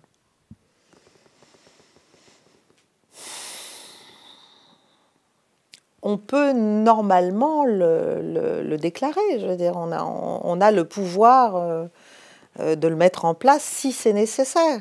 Ce qui compte, c'est la perception de la réalité. Le problème, c'est qu'on se rend bien compte, là, ne serait-ce que dans la gestion de cette crise-là des Gilets jaunes et la manière dont elle a été petit à petit noyautée, on n'a pas tout compris, quoi. On n'a pas tout compris. On laisse faire des choses qu'on ne devrait absolument pas laisser faire. Alors après, on change la posture. Maintenant, il faut la tenir. Parce que c'est toutes les 3 semaines, cette histoire. Donc, si c'est pour que ça recommence dans 15 jours, c'est pas possible. C'est tellement mauvais. Et c'est tellement mauvais aussi pour ceux qui nous ciblent. Parce que la France est une cible. Voilà. Donc, moins elle exprime son autorité, et je sais bien que l'autorité n'est plus à la mode, mais enfin, moins elle exprime son autorité, plus on comprend qu'on peut s'y attaquer. La solution politique pour les Gilets jaunes, vous en voyez une? Politique? Le problème, c'est que les Gilets jaunes, ils ont aussi des revendications totalement contradictoires. C'est la liste de Noël? Un peu. Je veux dire, on ne peut pas gagner plus. Non, mais la décence, la dignité, ça, c'est l'essentiel. Voilà, ça c'est évident, ça, c'est légitime à mort. En revanche, qu'est-ce que la décence? Qu'est-ce que la dignité? Déjà, c'est parce que là aussi, les mots... Vous voyez une personne de 74 ans... se faire bousculer, avoir de multiples fractures. Quand vous voyez des gamins se prendre des coups de gomme coin, de flashball pleine tête, ça vous a... C'est quoi? C'est l'ordre qui se matérialise? C'est quoi? Je dirais même pas que c'est l'ordre qui se matérialise, parce que malheureusement, nos forces... La puissance qui se matérialise? C'est-à-dire que si on était... Enfin, bon, je ne suis pas policier et je ne suis pas spécialiste du maintien de l'ordre. Mais clairement... Pour moi, il y a eu un problème de consigne. C'est-à-dire, là aussi, c'est une question de posture, mais là, c'est les vraies postures. Donc, la posture défensive, la posture dite de maintien de l'ordre, mais c'est même pas celle qu'on avait. Je parle même pas du rétablissement. C'est comme en Bosnie, ça. Quand vous avez des règles d'engagement qui font que vous ne pouvez rien faire, en fait, sauf vous tirer, vous enfuir pour ne pas vous faire lyncher, et que vous êtes policier, motard, enfin, c'est pas possible. C'est pas possible. Quant à cette dame, je suis bien malheureuse pour elle. Mais je pense qu'à 74 ans, effectivement, quand on a compris qu'après ce qui s'est passé la semaine précédente, il allait y avoir un dispositif plus ferme, on prend des sacrés risques. Voilà, c'est ça être français? Comment? C'est ça être français, prendre des risques? Oui, mais je ne suis pas sûre qu'elle prend des risques pour être française, si vous voulez. Oui, prendre des risques en soi, c'est important. Mais là, pour moi, ça sert à rien, tout ça. Pour moi, ça sert à rien. Voilà, ça ne veut pas dire que le pouvoir fait tout bien, ça ne veut pas dire qu'il ne faut pas changer les lois, ça ne veut pas dire qu'il ne faut pas faire des réformes, mais je ne pense pas que ce soit en mettant la pagaille dans le pays qu'on avancera quoi que ce soit. Vous voyez la France comment dans les 3, 5, 10, 15 prochaines années? À vous de choisir l'échelle. Bon courage. Ouais. Vous me posez des questions, il faut faire Elles sont ouvertes. Il faut faire des bouquins. Hein. Oui. Alors, dans les 3, 10, 15 prochaines années, je crois que si on ne rétablit pas déjà un peu l'État dans ses prérogatives régaliennes, alors pas toutes, on a abdiqué notre monnaie, donc bon, c'est déjà très lourd comme dépendance, mais certainement en matière de défense, certainement en matière de...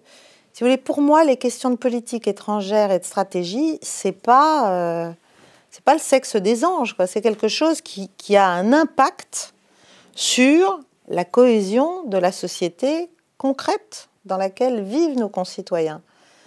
Donc, pour moi, c'est très vivant et c'est très ordinaire.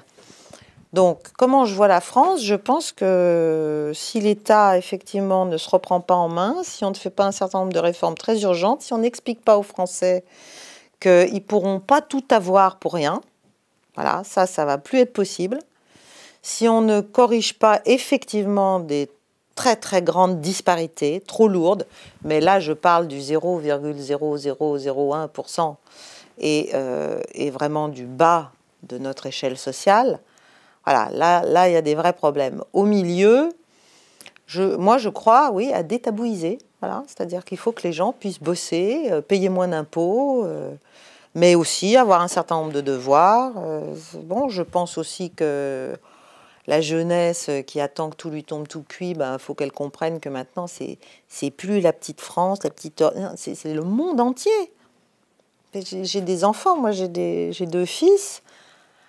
C'est compliqué même à eux de leur faire comprendre ça. C'est-à-dire une espèce de... On est décontracté, quoi. La jeunesse européenne, elle est décontractée. Mais les petits Chinois... Pas la même jeunesse européenne. Vraiment. Revenir à ça, les Français, comment on fait pour leur faire prendre conscience de l'aspect géopolitique? Comment on fait pour leur communiquer des informations? Comment on fait pour les sensibiliser aux questions Mais ce que je fais là, c'est important de ce point de vue-là. C'est pour ça que je le fais. Il faut parler, il faut écrire, il faut essayer d'influer. Il faut essayer d'être pris au sérieux comme un élément dans un dispositif de réflexion. Il faut essayer de leur montrer que la manière dont leur pays se projette à l'étranger a des conséquences directes sur leur sécurité. Il faut traiter des enjeux qui paraissent plus intérieurs et qui sont des enjeux pas seulement sécuritaires, qui sont des enjeux civils et civiques, qui touchent à la coexistence avec les religions, la laïcité, tout ça, ce sont des choses fondamentales. Donc il ne faut pas les nier, mais en même temps, on n'est pas un petit nuage. La France, elle a une histoire, quoi. Elle a plus de 1000 ans d'histoire. Donc on ne doit pas se nier sous prétexte de rentrer dans le magma indifférencié européen qu'on nous propose. On doit juste s'assumer. Les Allemands s'assument très bien. Mais si, ils s'assument de plus en plus. Je vous le garantis. Voilà, même militairement. Les Japonais aussi, les Russes, n'en parlons pas. C'est-à-dire, il y a une synthèse historique. Prenez nos programmes d'histoire. Là où on c'est quand même pathétique. C'est quand même pathétique. Voilà, on ne parle plus de rien. On ne parle plus de rien. Il n'y a plus de grandes figures. Mon Dieu, quelle horreur. Les grandes figures ont fait des morts. Ah, d'accord. Ouais, c'est sûr. Hein. oui, il y a eu des guerres. Oui, nous sommes construits sur des guerres. Les pays se construisent sur des guerres. Comment vous voyez les révolutions oranges? Les révolutions oranges. Alors, d'abord lesquelles? Quoi, Ukraine 2004, Ukraine 2014, Ukraine... À vous de choisir. Géorgie... Bah, si vous voulez, il est clair qu'après la fin de la guerre froide, les États-Unis et les puissances européennes majeures sont entrées dans une phase de volonté, de projection, d'influence et d'accompagnement au départ de la prise de liberté des anciens satellites soviétiques, et puis après de changement, de modification de l'écosystème civil et politique de chacun de ces pays. Donc il s'agissait de mettre dans chacun de ces pays des pouvoirs, des équipes en place qui soient convergentes avec ce qu'on espérait faire de l'Europe élargie.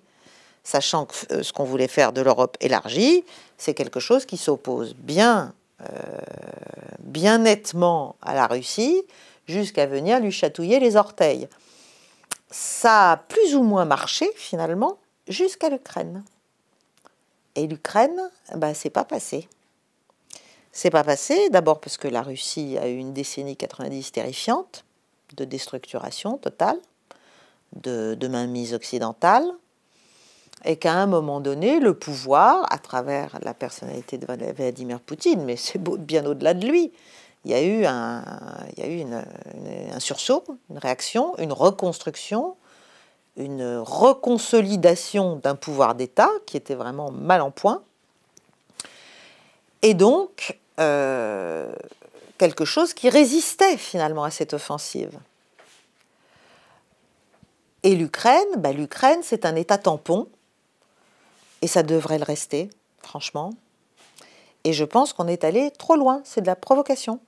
Voilà, faire tomber l'Ukraine dans l'Union européenne et dans l'OTAN, c'est juste pas concevable, d'un point de vue russe, si vous vous mettez à leur place. Ça veut dire que la frontière russe est directement... Il n'y a plus rien. Donc il y avait eu des accords, mais verbaux, verba volent, voilà, donc on aurait dû écrire. Il y avait des accords pour que l'Ukraine reste neutre, d'une certaine manière, reste neutre.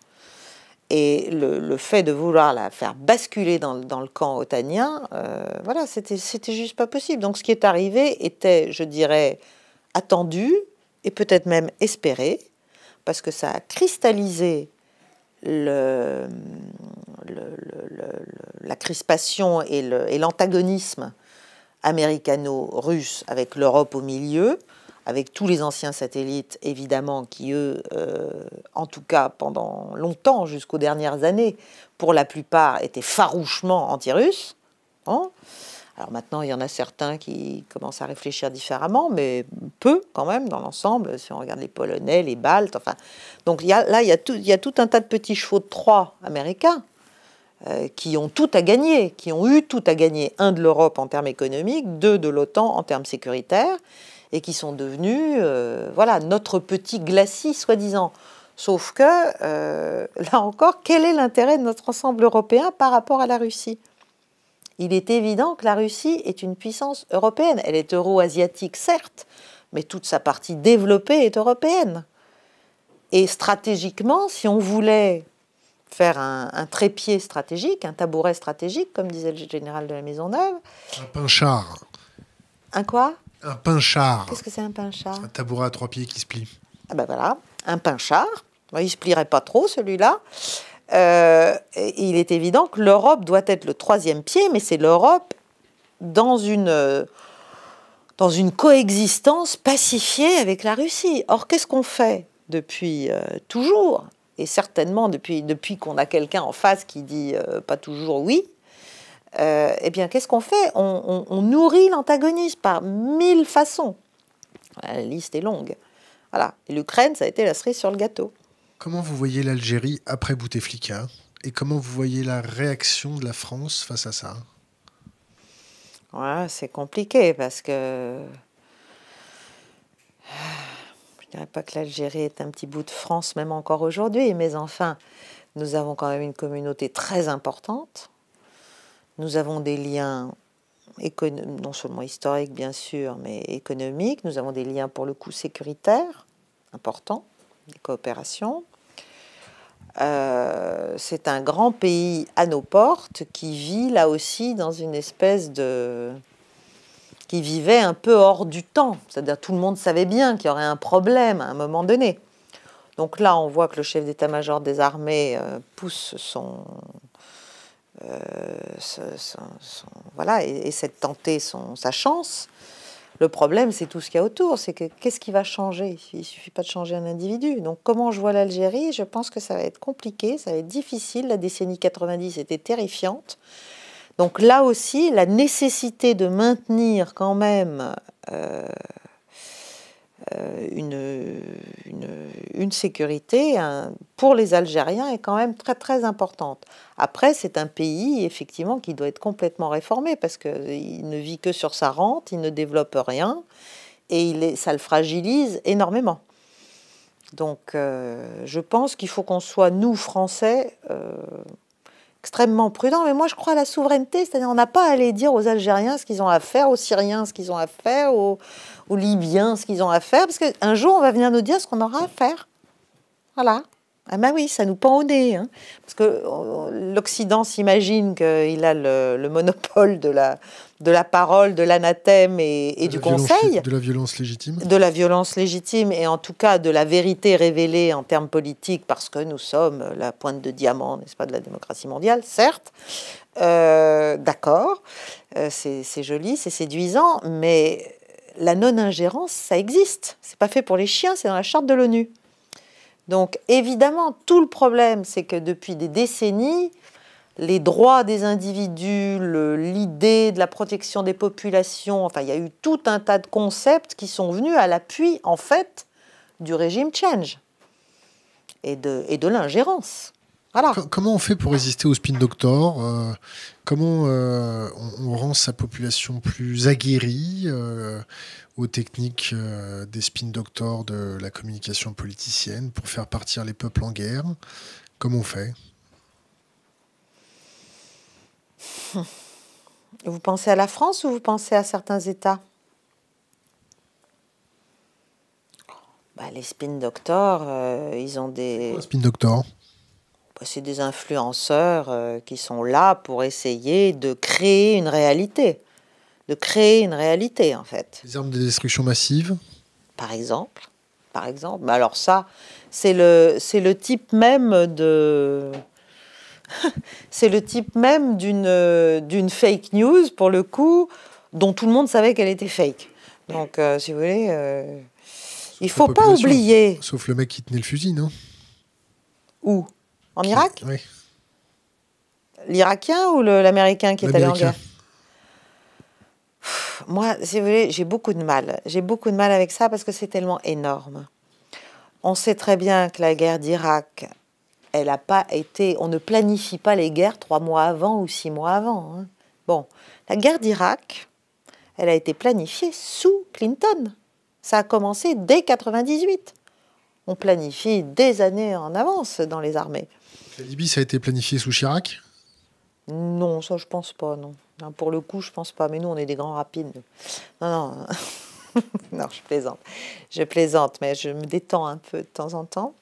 Mais l'Irak, c'est une vieille histoire. Donc après qu'on ait trouvé ce pauvre Colin Powell qui a quand même qui a noirci son âme à tout jamais en se prêtant à ce jeu de la fiole de farine à l'Assemblée générale des Nations Unies ou au Conseil de sécurité, je ne sais plus.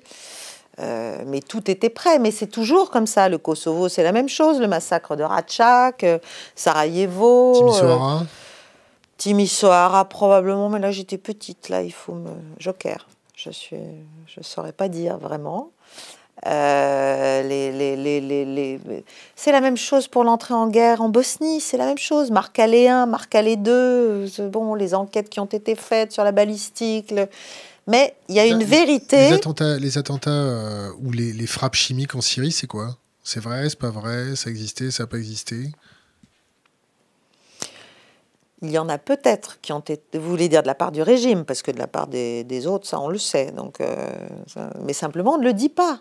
Parce que la fake news, c'est aussi le contraste ou le défaut de ce qui n'est pas dit. Si vous ne présentez qu'une partie de la réalité, c'est comme Alep Est et Alep Ouest. Hein, bah oui, il y a Alep Est qui est en ruine, mais on ne dit pas qui est à l'intérieur, évidemment. Et Alep Ouest, en revanche, qui se prend des obus, ça, on n'en parle même pas parce que ça n'existe même pas, en fait. On ne veut pas que ça existe, cette partie de la ville qui survit. Donc, tout est comme ça. Tout est comme ça. Quand vous voulez faire entrer une population, il faut une indignation. Il y a eu des films là-dessus. Je ne sais plus, j'en avais vu un très bon avec, pas Sean Penn, mais... bon, j'ai oublié. Ça se passait justement au Kosovo. Bon, la manière dont on construit la réalité pour les opinions publiques, internationale, et en tout cas ce qu'on appelle la communauté internationale, c'est-à-dire globalement les pays occidentaux et ceux qui les suivent. Voilà, mais là, notre problème est aussi différent. Il faut déjà qu'on arrête de se dire qu'on devient, nous, Français par exemple, les proxys de certains États. Parce que c'est quand même ça qui est dramatique, c'est que bientôt nos armées feront la guerre des autres. Le ménage des autres ? Non, pas le ménage. Nos armées ne font pas le ménage des autres. Question d'Internet. Que pensez-vous de la question du soft power avec, par exemple, le cinéma d'Hollywood ? Bon, c'est une évidence. Oui, bien sûr, ça existe. Mais ça, c'est l'influence normative. Mais vous aurez bientôt les Indiens qui feront la même chose. Les Chinois le font aussi. Enfin, je veux dire... Après, c'est une question de puissance, une question de moyens aussi, énormément. Mais en France, on résiste un peu quand même. Vous connaissez un peu la Suède ? J'y ai toute une branche de ma famille, mais je n'y suis jamais allée. C'est un très beau pays. Je sais. Est-ce que vous avez suivi les manœuvres militaires suédoises récentes ? Non. Dites-moi. Non, juste une question comme ça. Ça se balade un peu en ce moment. Oui. Est-ce que vous voyez un sujet que vous voulez aborder avec nous ? Sur la géopolitique, sur par exemple la finance, vous n'avez pas parlé de l'extraterritorialité du droit américain. C'est un très bon sujet. Il y aurait tellement de choses dont on pourrait parler encore. Mais oui, bien sûr, l'extraterritorialité, ça c'est aussi quelque chose qui doit être vraiment combattu. Mais là aussi, on est dans une situation où on n'ose pas. Quand on voit la manière dont on s'est retiré de l'Iran, dont Total, quand même, qui est un bout de France, a vendu ses parts, justement, aux Chinois, sur South Pass. Enfin, là, il y a des choses qui sont, pour moi, qui sont absolument insupportables. Alors, on me dit, oui, mais bien sûr, mais nous risquons de telles amendes, nous risquons ci, nous risquons ça. Bon, on a certes fait à l'échelle européenne un véhicule, ce qu'on appelle une espèce de véhicule pour contourner un peu les mécanismes de sanctions. Je ne sais pas ce que ça va donner, parce que ça m'a l'air d'être une sacrée usine à gaz. Je ne sais même pas si les Iraniens, qui eux-mêmes ont des problèmes, sauront s'en servir. Ils sont bien rodés, ça. Ouais, non, ils ne sont pas encore bien rodés du tout à ce système qui est mis en place. Non, c'est un vrai sujet. Mais il est certain que tant qu'on n'aura pas mis... j'allais dire, les 2 points sur la table pour dire ça suffit. Vous trouvez que Macron est en train de le faire, là ? Non, pas particulièrement. Pourquoi il le ferait comment ? Non, mais ça c'est... Non, parce que c'est un risque politique très important. Mais pour moi, c'est en prenant des vrais risques. Et on a quand même un momentum très important depuis que Trump est arrivé au pouvoir. On a quand même quelqu'un qui nous explique tellement bien et tellement nettement les choses, même s'il a de bonnes idées, parce que vous vous souvenez que quand il est arrivé au pouvoir, il avait proposé un vrai reset avec la Russie, il avait compris en fait que la Chine allait se servir. Ben ouais, mais il avait compris, et il a compris clairement que la Chine allait se servir de la Russie, allait essayer de récupérer la Russie dans son giron, et il s'est dit, on va peut-être quand même essayer de faire en sorte que ça ne se produise. Moi, je crois que c'est ça. C'était ça l'idée. Je ne sais pas si c'est la sienne, si on la lui a soufflé, si son équipe originelle avait ça comme idée en tête. En tout cas, tout le monde lui a sauté dessus. Ça risquait de mettre à bas juste, effectivement, tout le discours et, évidemment, tous les marchés colossaux d'armement et de construction et qui sont derrière la diabolisation de la Russie. ne serait-ce que par rapport à l'Alliance Atlantique, mais pour tout, dans tout un tas de domaines. Donc là, il s'est heurté à trop forte partie, on lui a changé tout son casting, quand même, et on l'a noyé pendant 2 ans dans une espèce de nécessité perpétuelle de prouver qu'il n'était pas un agent du Kremlin. C'est quand même un truc de fou. Vous avez vu Voilà, la conclusion du rapport sortir. Bon, il y a 3 pages. On n'a pas eu les 420 pages de... Non, mais ça, on ne les aura pas. Non, on ne les aura pas parce que, ne serait-ce que parce que ça permet aux démocrates de continuer et de dire, oui, mais attendez, il y a l'intérieur du rapport, il faut pouvoir le délivrer, il y a certaines choses, et puis maintenant, on va s'intéresser. De toute façon, on ne lui fera pas de cadeau pendant 4 ans. C'est une faillite médiatique. C'est bien dommage pour l'Amérique, hein, parce que l'Amérique aussi, elle a des problèmes. Oui, c'est une faillite médiatique que l'ensemble de l'appareil médiatique occidental est chargé sur la collusion Trump-Russie. C'est une fake médiatique? Non, c'est une réalité. C'est-à-dire, vous voulez dire que les médias occidentaux ont suivi CNN? Bah oui, bien sûr, mais non, mais c'est effrayant la manière dont on présente cet homme en France ou partout. Enfin, il suffit d'être dans un hôtel quelque part, même si on ne regarde pas les chaînes internationales toute la journée. Moi, dès que je voyage un peu, c'est terrifiant. C'est terrifiant. Mais ça, c'est encore un problème. C'est-à-dire, moi, je suis fatiguée de ce nombre de pseudo-experts qui blablatent toute la sainte journée sur les plateaux de télé pour occuper le terrain, pour continuer à dire un peu, enfin juste pour salir un peu, pour distiller le fiel. Mais pendant ce temps, il y a le président des États-Unis quand même. Lui aussi, c'est pas très bon pour lui. Je suis pas pro-américaine, je suis pas anti-américaine, mais si j'étais américaine, je trouverais ça assez dommageable pour mon pays qu'on passe autant de temps et autant d'énergie dans ce système politique, soi-disant tellement merveilleux, et autant de fric aussi, autant d'argent, à se battre pour des trucs politiciens internes. Si je vous dis état profond, ça vous fait penser à quoi? Bah, une réalité dans un certain nombre de pays, pas qu'aux États-Unis. C'est quoi l'état profond? L'état profond, c'est la convergence de plusieurs réseaux, en fait, pour moi.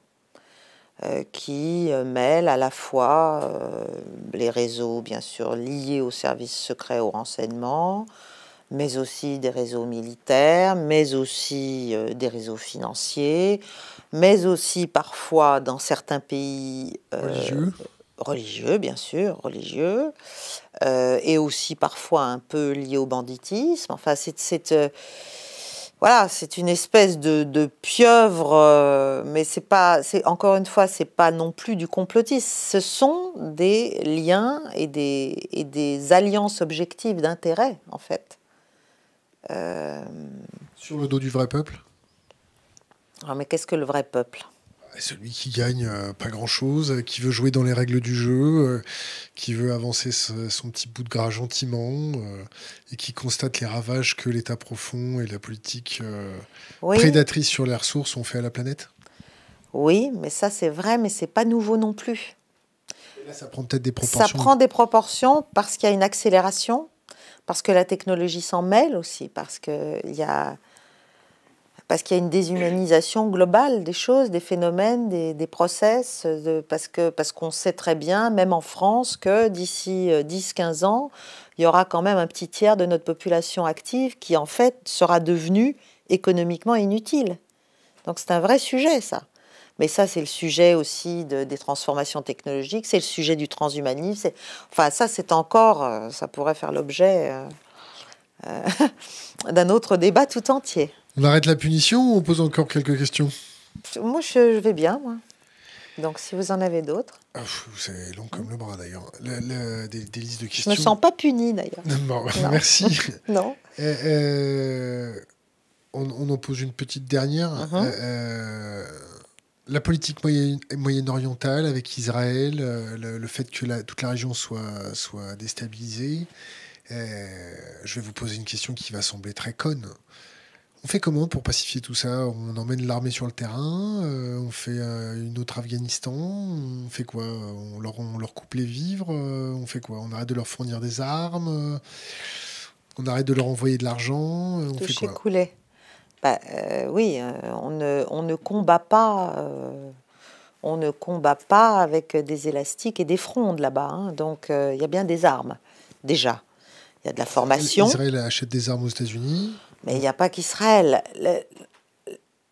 La question, c'est ce qui est quand même assez frappant et sur lequel on ne parle pas, finalement, ou très peu, c'est la collusion qui est maintenant ouverte au nom de la jeunesse d'un prince saoudien héritier et de la jeunesse du gendre d'un président américain qui a des affiliations bien sûr israéliennes. Il y a une collusion ouverte, assumée, revendiquée entre les pays sunnites, et pas les moindres, l'Arabie saoudite, et Israël. Ce qui n'était quand même pas le cas depuis toujours. C'est des sémites. Ah ben ça, non mais d'accord. Non, sunnite j'ai dit. Hein. Arabie saoudite et Israël, Oui, c'est des sémites. mais bien sûr. Non mais bien sûr. Mais enfin, jusqu'à présent, Israël était censé se protéger du monde arabe dans son ensemble. Or, là, on voit bien que le lien est net maintenant. Le lien Tel Aviv, Washington, Riyad, ou Riyad-Washington, il est clair, il est... Voilà. Et donc, on a un vrai problème. On a le problème de la guerre du Yémen, on a le problème on a le problème de l'Iran. Alors là aussi, je pense qu'il y a peut-être un mot à dire sur Israël. On a peut-être la solution avec l'Iran. Qu'est-ce C'est-à-dire que vous pensez de donner l'arme nucléaire à l'Iran pour pacifier la région? Pacifier, je ne sais pas. Il faudrait déjà qu'elle se calme. Moi, je pense que il ne faut pas oublier que l'arme atomique, c'est une arme de sanctuarisation. Voilà. Donc, si Saddam Hussein avait eu l'arme atomique, il serait encore là. Hein. Bon.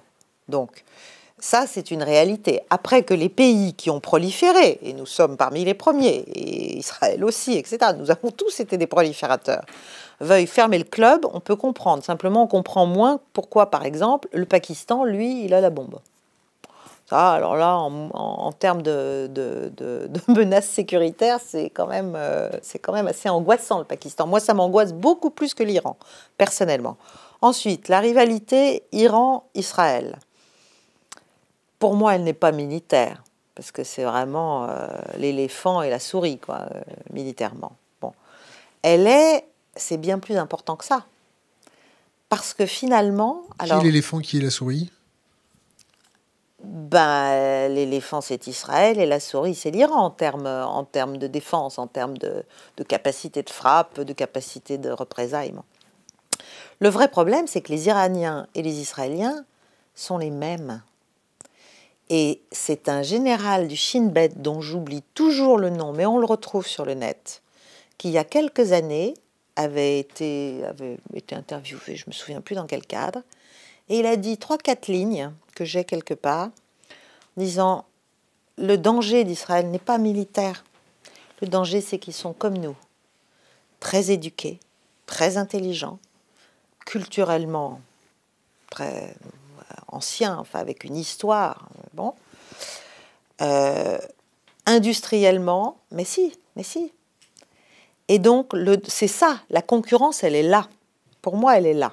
C'est-à-dire que le jour où l'Amérique change son fusil d'épaule, ce qui peut arriver, parce qu'elle le change aussi de temps en temps, ou elle le diversifie, et elle l'a fait en Iran pendant des années, et se dit, maintenant, je mise sur l'Iran, parce que l'histoire de l'extraterritorialité, c'est clair. Il s'agit de congeler le marché iranien jusqu'au moment où ils ont décidé que c'est pour eux. Voilà. Donc, ça, c'est un avantage concurrentiel. Voilà, leur extraterritorialité leur sert d'avantage concurrentiel. Donc, le jour où l'Iran redevient une cible économique légitime, si on ne le détruit pas d'ici là, ou si on n'arrive pas à le détruire, mais à mon avis, on n'y arrivera pas, eh bien, à ce moment-là, Israël va avoir, là, pour le coup, Fort à faire. C'est-à-dire le véritable, on nous dit toujours c'est l'Arabie saoudite contre l'Iran, les sunnites, les chiites, mais la confessionnalisation, bien sûr, elle existe, mais elle est largement nourrie, entretenue. Elle est nourrie parce qu'elle sert à masquer d'autres problèmes. Des problèmes énergétiques, des problèmes politiques, et voilà.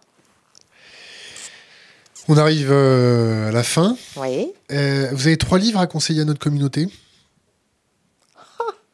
Ah, j'aurais dû y penser. Oui.